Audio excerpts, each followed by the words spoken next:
Hey, Chad, welcome to Beyond the Glory. I can tell you what, it's an absolute honor to have you. And I know that you've been up to so much, always full of energy, energized since I've known you. Always great catching up with you, and also great hearing all your insights as well. I know that it's been a very special occasion for you this weekend as well. It's a big, big moment for your mom, Geraldine. I would imagine that you're going to be having a big party. Absolutely. How's it, John? Thanks so much for having me. Always great to have a chat with you. No, it's a very special day. So today's actually my mom's 60th birthday. So tomorrow we're going to be having a massive, massive party. I showed you off camera a little bit what we're doing to the house. We've got a big tent coming on over the top. Yeah. Yeah, we've got about 130 people coming, probably close to 130 people. So it's going to be very exciting.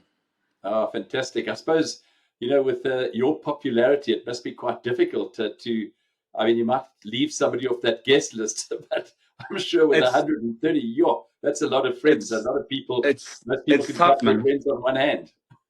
No, John, it's the funny thing is not friends, right? So even for me, I don't have many friends actually. It's just my family's so big, man. I mean, we had Easter over the weekend at my sister's house, and I promise you, it was like 58 people. I mean, that's just small, my Wow. sister's kind of style. I mean, that's like our Christmas days are 100 plus, and I mean, we don't have a massive place out here in Pinetown, so it's home. Let's rewind to those early days, Chad, as well. When did you first realize that this wasn't just a hobby for you, swimming, but something special? To be honest with you, I think it was as early as 2004 because at the Wow. time it was during the Athens Olympics, and I just turned 12. And obviously, we watched Drake and Roland, Lyndon and Darian win the gold over the Americans. So it was like a key time for, you could say a young swimmer. Um, Yeah. and, also what was nice was I was at the age where I understood a bit more about competitive sports. You go through the early years of watching, Man United with your dad, watching the Springboks, watching the Proteas. But yeah, the Olympics was something special. And I would say about, yeah, grade six, 2004. That's when I really was like, yeah, that's what I want to do. I saw Phelps win the 6 golds at the time, and it's funny if you think about it. South Africa were the guys that stopped him from reaching the 8 goals in 2004, and then obviously me 8 years later. So Yeah. yeah, but it's an amazing journey, and I'm very blessed to have been a part of an amazing career Before so that far. Olympic gold, before the global spotlight, what did those behind the scenes days look like for you? The early mornings, the pressure, I would have imagined as well, a bit of doubt too. Yeah, absolutely. I heard a beautiful quote from Jimmy Wright, who's a buyer at the Sharks, who I'm working with now, just with my rehab program. He said to me, he said, I want to get the quote right, but he says something along the lines of like, it's not sacrifice, we're investing. So whatever we're doing now, we're investing for the next 3 years.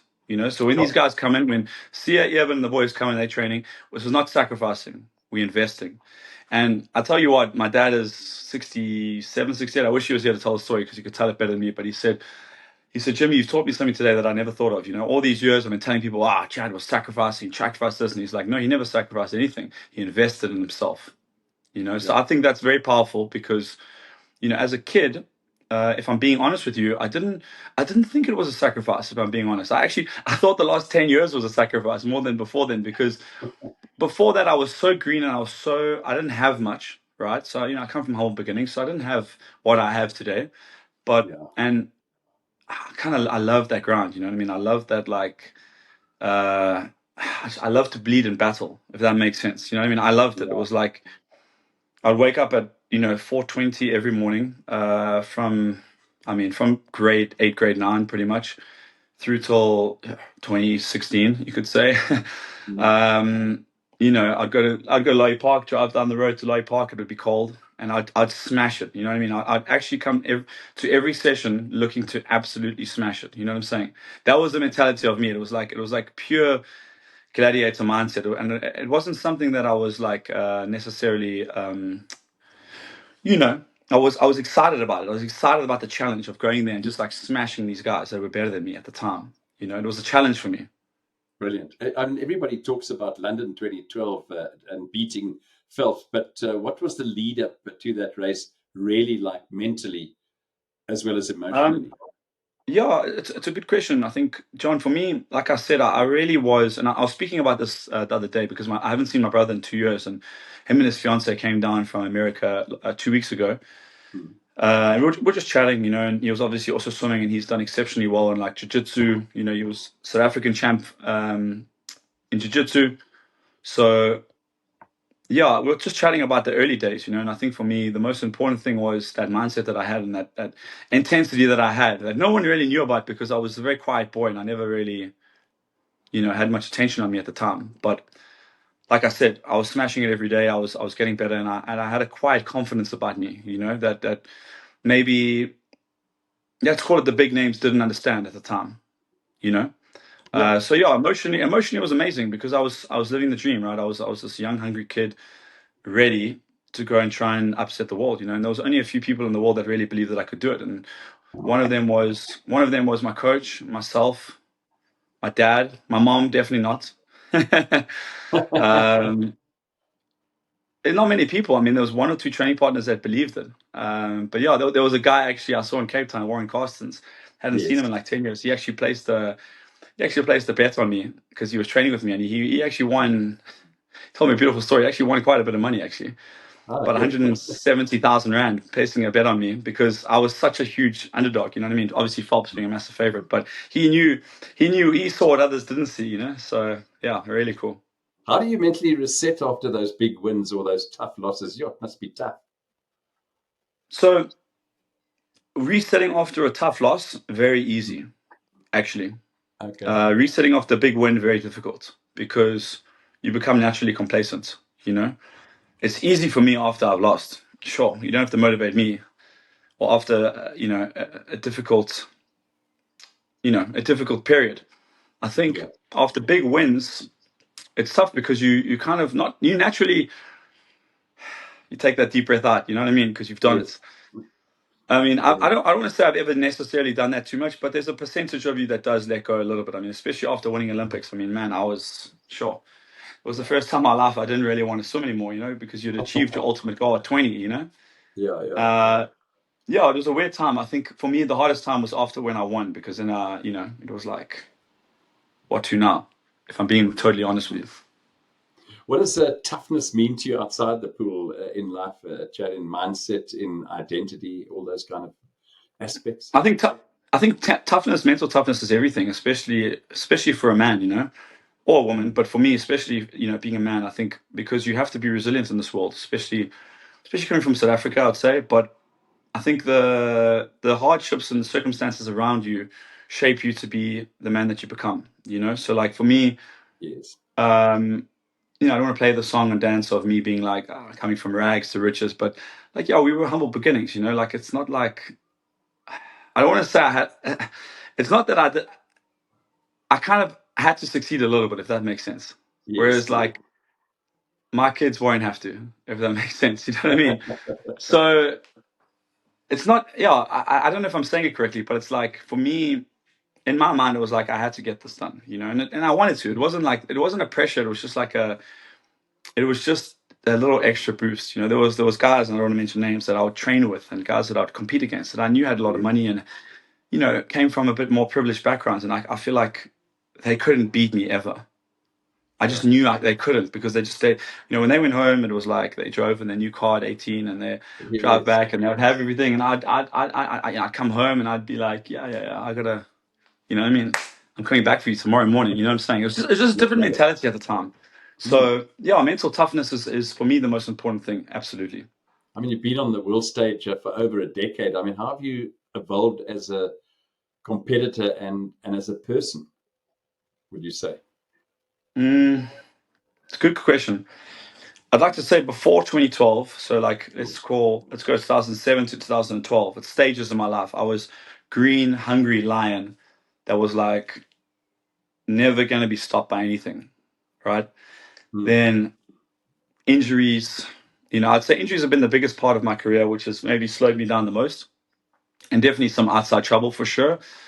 As everybody else, has their troubles. But yeah, I'd say from 2012 to 2016 was probably probably one of the most unhappy times because I was thrown into a deep end, excuse the pun, of like dealing with everything, right? Dealing with the fame and a little bit of money that came my way and all that stuff. And it wasn't that I like went off the rails by any stretch, because that probably came later in life. It's just that like I was at the time I was quite unhappy in my swimming and I was unhappy in my environment that I was in. So I probably, in hindsight, I should have left that environment earlier than I did, because I think results could have been different because of the happiness factor.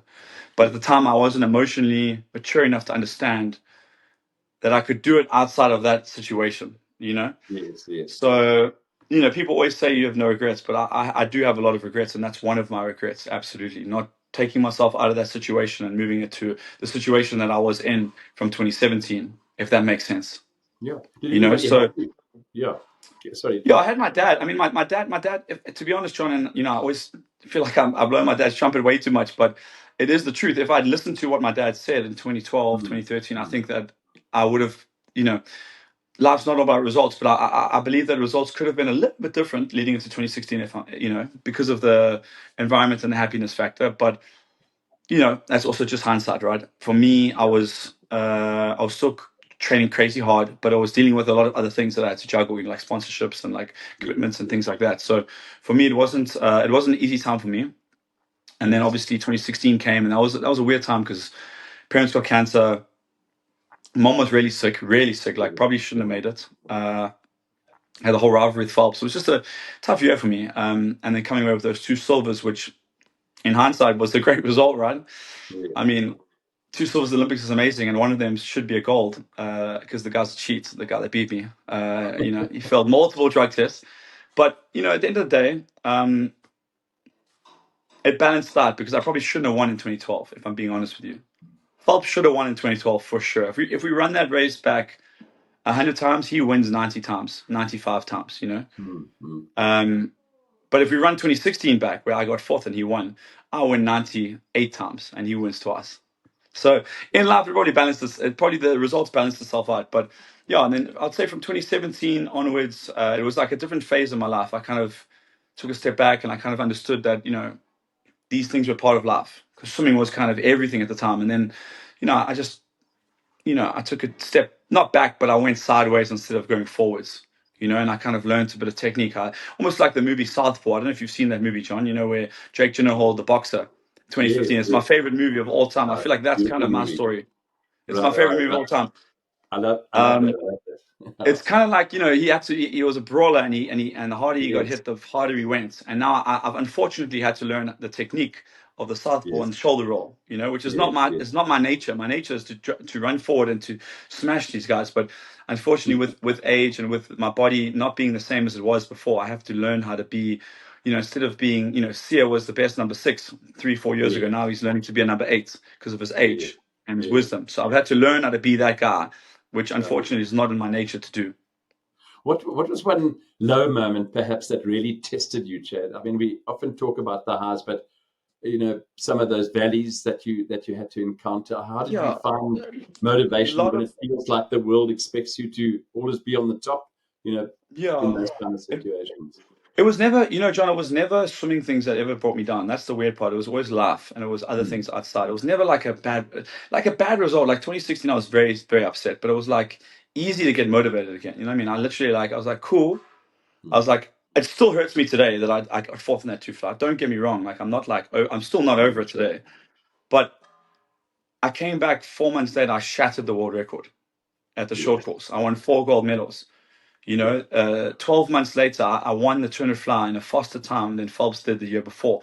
And I didn't do that for anybody else. I didn't do that for the sponsor. I didn't do it for the crowd. I did it for me. I didn't even do it for my family, to be honest with you. I did that one for me. That was personal to me, because I was so... If you watch that race and you watch like how I cried at the podium, it wasn't about, oh, I'm happy to be world champion. Like, no, I was happy. Trust me, I was very happy. But it was a moment because I was like, I never will get that opportunity to race Phelps again. And I know that if we run that race back, and I know if we run it back, I get that, it's 1-1 at the moment. And that's how the history books are written. And that's great. I'm happy with that, because you know what? It probably, like I said, evened out. He would have won in 12, I would have won in 16. So you know what? It worked out in the end. But I know, he knows, the world knows at the time that things would have been different. But again, as you know, John, we've mentioned before, I don't make excuses. My family don't make excuses. Yes, I yes. always give credit to where it's due. I always say, like I said, 2012, I probably shouldn't have won. So Mm. at the end of the day, I always look back at results in any walk of life, and I say, yeah, United should have won, whatever. Liverpool could have won the cup final against Newcastle, but Yeah, they slipped at the last spot. Gerrard lost the thing. You know what I'm trying to say? But he slipped. There's no such thing as but. You're either the world champ or exactly. the Olympic champ, or or you haven't. You know what I'm saying? And that's the Yeah, mentality that I live by. So, yeah. I love that. I love it. It's great, your inspiration. When the cameras are off and the goggles are down, Chad, who is Chad? So it's a good question. I still think I'm that gladiator from 2011. Yes, yes. Like today, I literally before I saw you, I was training quite hard, and I've I got a bit of know. a back injury, and I'm not really, I'm not the same as I was the last 2 years because my back is not great. And Okay, okay. but I had some treatment yesterday, but I still smashed it as hard as I could. Today I have to be different. It's almost like sports psychologist said to me, it's like you got to be the brave young lion, and now you Yeah, got to be the wise older lion, and you got to take a step back and not take things so personal in training, and you got to let the young guys beat you sometimes for you to beat them at the big competition. You know what I'm yeah, saying? yeah, yeah. What does beyond the glory mean to you after all the records? What truly matters most now, if you had to pick it It out? still matters most. To be honest with you, John, it still matters most. I still Mm. believe that in look, if the back comes right, if I'm able to swim again, because right now I'm not even sure if I'm able to swim again. I really believe I am, but I got to be realistic and I got to be honest with myself and Mm. the people. If the back doesn't come right, I'm not gonna. It's gonna be hard, but I'm not gonna go out there to come 25th again and risk my Yes. legacy. It's not what I'm about. I want to be firing. If I'm firing at full cylinders and I come 20th, absolutely happy, right? But Yeah. if I'm not firing all cylinders and I can feel I'm at 80% because of my back, then yeah, it is. We'll see we'll make that decision when it comes. But yeah, beyond the goggles, beyond everything, I'd say family is the most important thing. Giving Yeah. back to the communities, giving back to what the people that made me. Yeah, just trying to be a good family man. I mean, yeah, hopefully, just being a good person. I'd say that's the most important thing, to be honest. Yeah, which you are, and I've known you for years. How do you want to be remembered, though? Not just by the fans, but by those who walked the journey with you? I mean, it's a tough question. I'd like to be remembered as a guy that never shied away from a challenge, that never Yeah. gave up, that was like more like the Kobe Bryant of swimming than the Michael Mm. Jordan. The guy that just did everything he could to be the best that he could, that inspired the kids, inspired the next generation, and was a good person outside the pool. Maybe a bit of a tyrant and maybe not the greatest guy to be around when you're racing, but Mm. outside the pool was a good person. Nice. What's your pre-race hype song, and what's the go-to? Yeah, I don't listen to songs that I race with before. So like if I'm in the car and my song comes on, I'll put it off. So I like to keep those songs ready for when I race. So anything Mm. Eminem I usually listen to. My walkout song usually is Not Afraid by Eminem, just because it's a nice little chirp and it's like, ooh, Mm. I love that. I love my brother's song. My brother made one or two music. So my brother's song Lumberjack, J Squeeze. I love Nice. that. My friend also made me a mix before 2012 that had a little compilation of like some cool stuff. But yeah, anything that's gonna just, I don't know, Cinderella Man from Eminem. I like that a lot. Yeah, Nice. What not good for advice the would kids, but yeah. you?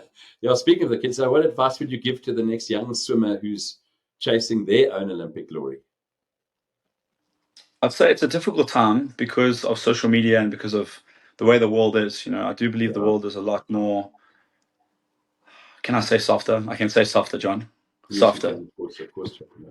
Um, yeah, I'd say just if you can be a lion amongst sheep in this day and age, Mm. whatever you do, I believe you'll be successful. If you stick by your guns, I mean, look, at the end of the day, we're not all going to be Olympic champions. We're not all going to be great at everything. But as long as we giving ourselves the best opportunity to be successful, that's what I believe. I don't care what you do. If you give 100%, you sacrifice yourself, you wake up early, you do your due diligence, you tick all the boxes. It doesn't matter what you do in Mm. life, Mm. you will be successful in your own right. So yeah, just be the best version of yourself that you can be, whether you're a swimmer, a runner, a rugby player. podcasts, doctor, lawyer, doesn't matter. Just be the best you can be. Just take us back to the beginning. I know we chatted about it a little earlier on, but what lit the fire for swimming in your early years? It wasn't swimming really, John. I'll be honest. It was soccer. It wasn't. I always talk about this to people. Like some not a lot of people, but people ask me and be like, "Oh, you must love swimming so much." And I'm Mm, like, mm, I mm. do. I love Yeah, swimming, but I probably love soccer more than swimming, if I'm being honest. But the sport chose me. You know. I'm very grateful for the career I've had. I'm more than grateful for what I've achieved, and I've achieved more than I ever thought I could. But the fire was lit long before swimming came around. You understand what I'm trying to say? Like even for yes, me I do. now, Of like course. it's like Mm, the hardest part for me in life now is to find that competitive tickle. Like mm. now, I've had 4 months off where I didn't do much. I was just rehabbing like 3-4 times a week, and I Yes, was swimming like every other day. And I found myself a little bit unhappy after like a month or two because I need that little bit of like. Do you get what I'm trying to say? I'm sure I need the to be tested. I need to be tested a little bit. It's like, it's almost like a routine that you're in, and then suddenly, it's yeah, like if you break an arm, for example, and you're a top tennis player, and you've got to sit out for six it's to eight horrible. weeks or whatever it might be, whatever the duration is. It's horrible. I mean, It's horrible, horrible, horrible. I think that can also, lead into a state of despair almost. Horrible, 100%. horrible. I always looked at it and I'm like, these guys are so upset. They're making millions and I'm like, bro, it's not even about the money for these guys. Like, Mm, swimming's a little different because we're not getting paid like these other guys like we should. But I think I can relate so hard to these guys. Like, when Federer retired, you saw he cried and I was like, dude, everyone's like, bro, you've had 20-year career cuz you're like mm, 41, mm, it's like, mm. you know what I mean? But it's just, I can relate to that tremendously. So for me, it's like I have to scratch that competitive itch. Nice. I don't want to say on a daily basis because I can do that through workout, but yeah, I have to just be. I like to be. It's like I like to be playing in a match or like a FIFA game where like I'm maybe not even the best player. So it's Yeah. like a challenge for me. I love that. I love the challenge. Nice, lovely. You've always loved the challenges as well. What were those sacrifices, or what would you say the toughest sacrifices, Chad, that you had to make Investments. on Investments. the road to the Olympic gold? Huh? Um, well, look, like I said at the time, I didn't really know it was because I didn't know much better. Like my dad really helped me.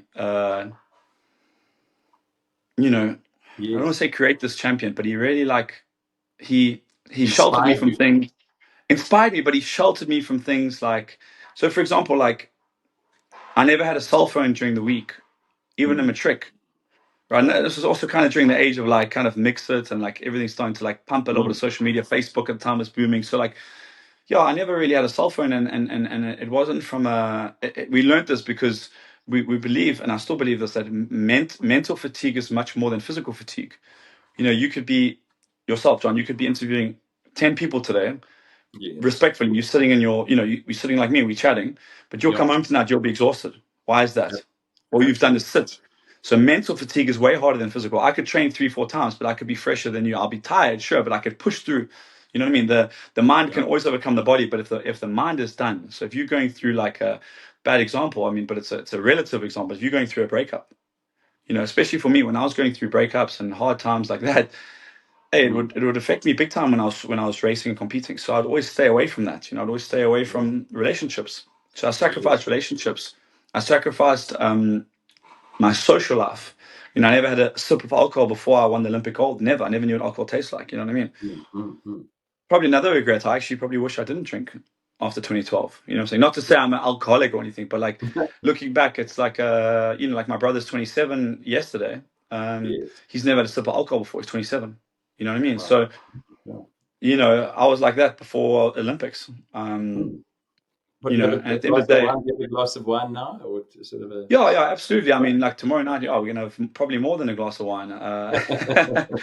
Yeah, it'll be a fun night tomorrow. But for me, it's more, it's more the fact that like I sacrificed, I invested a lot when I Yes. was younger. So like when other guys, I had power like no one else had power. So when someone told me to do something, I knew that I was sacrificing more than them. So when I got on the block and I looked over across at Phelps and the boys, and I just knew they didn't do what I did to get there. I knew that. Yeah. So you can't relate to me when I say no. When I'm at the party, I'm still going to the party, right?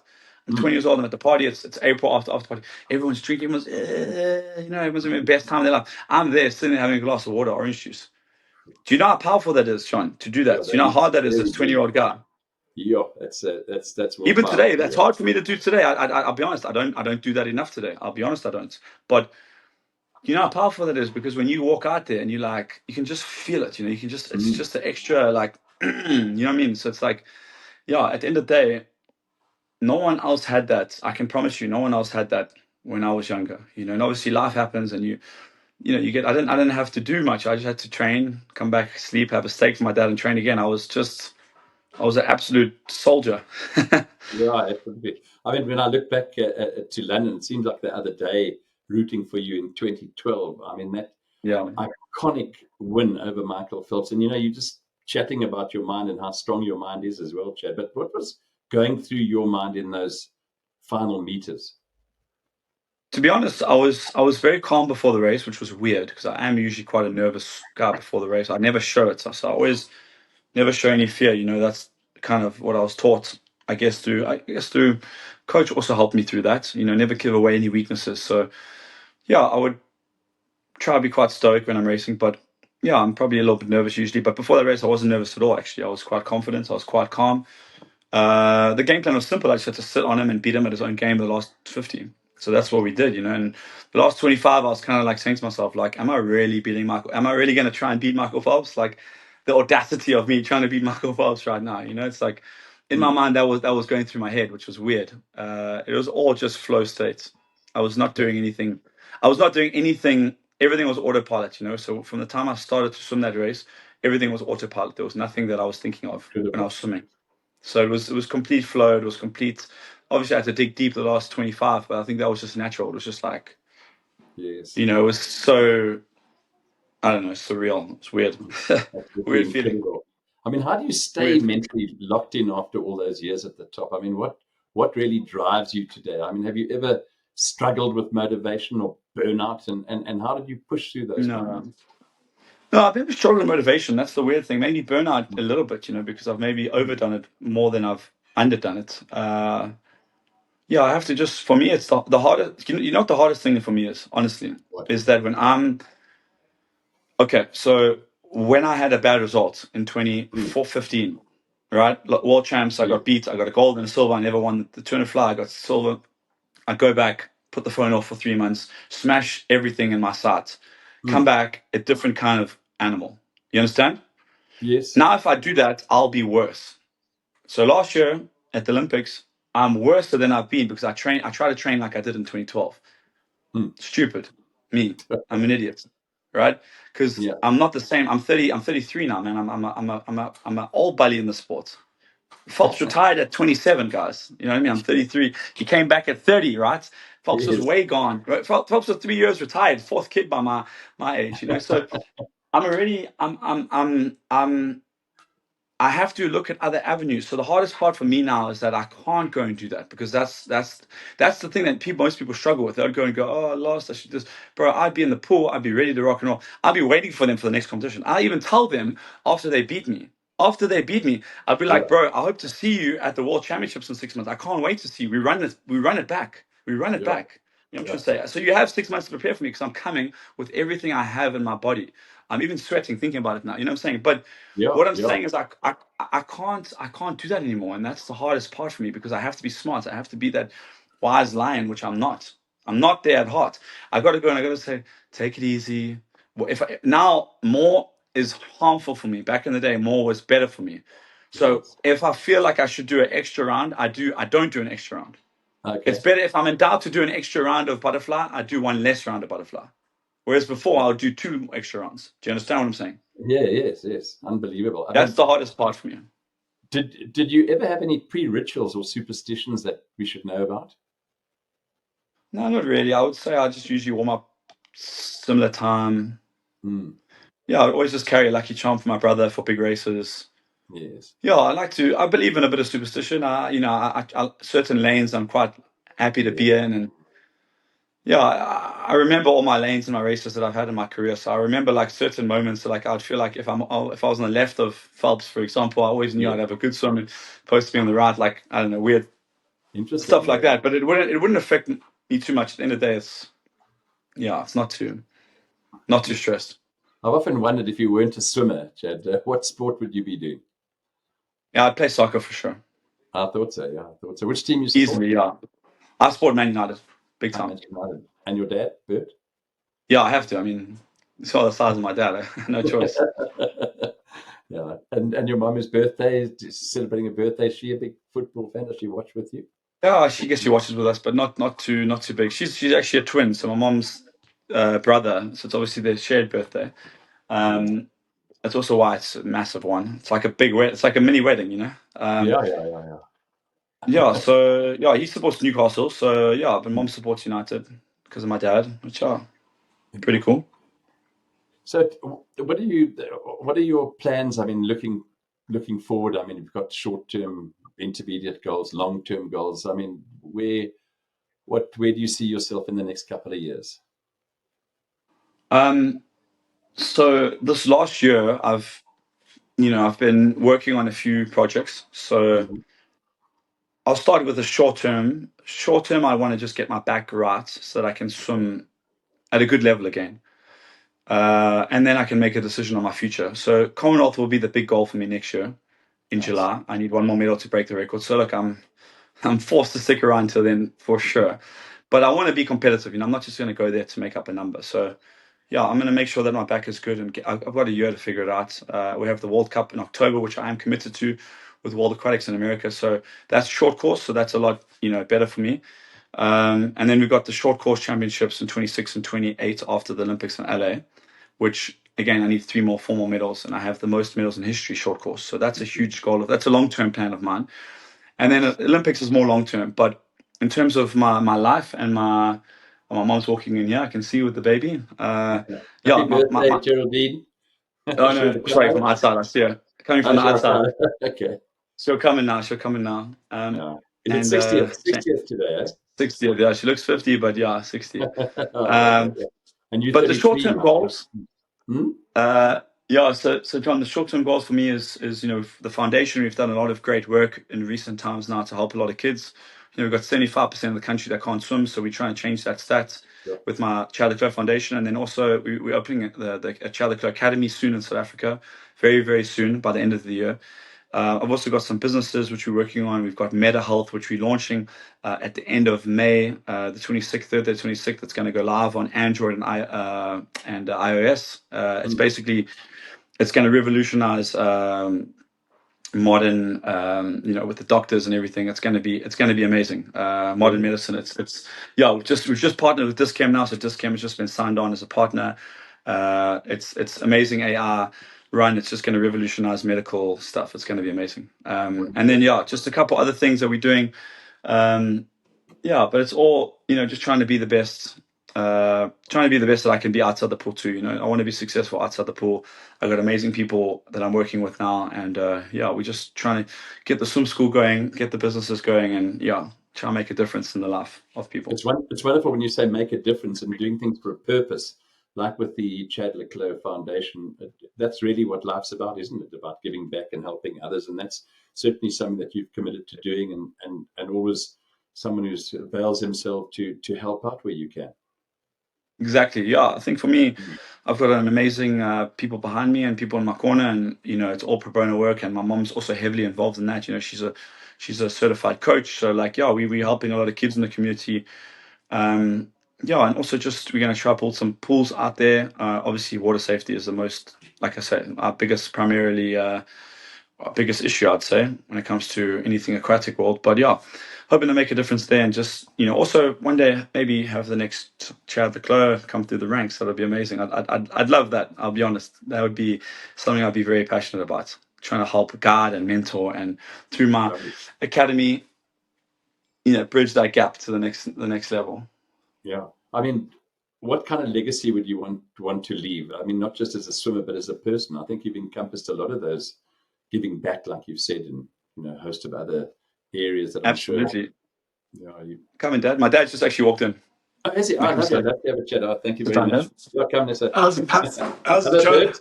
How are you, Wonderful, brother? wonderful to see you, and so nice to see such a happy family. Yeah, Bert, it's been a while since we've chatted, and I just want to tell all our viewers, our listeners, with regard to Bert and Chad's relationship. It's been absolutely amazing because, Bert has been like a great father, an incredible person, and I've always been able to interview and get close to Chad through Bert, and always been there, been able to facilitate interviews, and like today as well. Very grateful for the opportunity to be able to chat to Chad, and very insightful. Great listening to him, and to you, Bert. And Chad always, putting so much praise on you as well in terms of a father, in terms as to how he's got to where he is. But it's been a wonderful journey, hasn't it?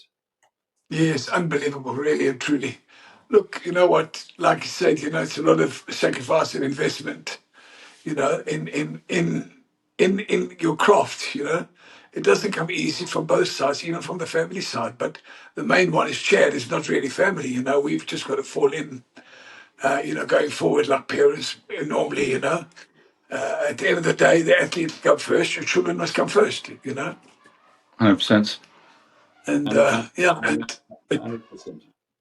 yeah. And I mean, such memories that you have. I mean, it's incredible. I mean, you always look back to the moments, and the moments of joy, gratification. Just incredible to have been able to travel with your son like you have done over the years, and still many more years to come.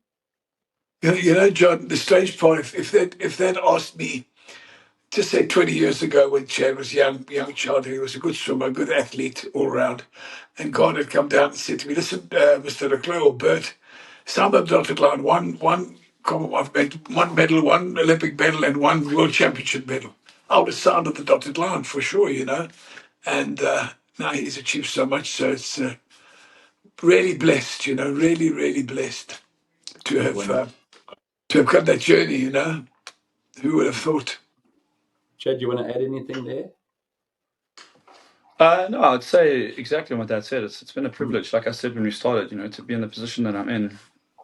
We don't take that for granted, and we don't take that lightly. So I'm very grateful. Like I said, I don't think this is the end of the road, but if it is, I'm very grateful for the career I've had. And I think for the kids listening, for the parents listening, I'd say, be humble. Listen to people that have, I don't want to say achieved more, but I have more life experience than you. So, my dad learned from a lot of people, which I didn't mention earlier, but like he learned from a lot of different people from all walks of life, so you can learn a little bit from everybody. And just strive to be the best you can be in whatever you do. At the end of the day, like I said, we're not all going to be Olympic champions, but that's fine. Be the best version of yourself that you can be. And for me, maybe me winning Olympic gold and, Johnny over there making the nationals, not even the national team, making a final there, that's more impressive than my Olympic gold, because that's respectfully the level that he's got to. And I think that's even more powerful, So be the best you can be, never stop believing, and don't listen to the haters. Oh, I love that, Chad. It's been absolutely fascinating. We could chat for hours, I know. And you've obviously got a lot of things to do ahead of the big party for your mum, Geraldine, tomorrow night. Going to be an absolute amazing party, I'm sure. Is there anything else that you might like to just add that I might not have asked that you just wanted to talk about? Anything in particular? Both No, look, just John, always a pleasure to chat to you. And like I said earlier, just to the kids, just never give up. Follow your dreams. And just also shout out to everyone, all the South Africans and all the people around the world. Thank you for your support. We really don't take that lightly either. I do some for the fans. I do some for my people. Yeah. And hopefully I'll be back. And hopefully when I come back, hopefully we'll be back on top where we belong. So we'll see that anthem one more time, hopefully. Behind you all the one way. More time. Just one more time. One more time. Yeah. I used to love it, Bert, when you used to shout into that whole. It's just a beautiful atmosphere there, So proud of Chad, and just incredible, eh? Unbelievable. Unbelievable. Yeah. There you go. Lovely. Thank you to you both. It, of course, all started at the Olympic Games in London in 2012, where Chad upset significant odds, beating the greatest swimmer of all time, Michael Phelps, of course, in that 200-meter butterfly. Who could ever forget that final? Also picking up a silver in the 100-meter butterfly. May you continue to go from strength to strength. Chad, thank you for your time on this Beyond the Glory podcast, and to you as well, Bert. Have a lovely evening All the tomorrow. best. I'll certainly drink a toast to you, thinking of you at what promises to be an awesome, awesome party, and hopefully the rain stays away. Thanks very much.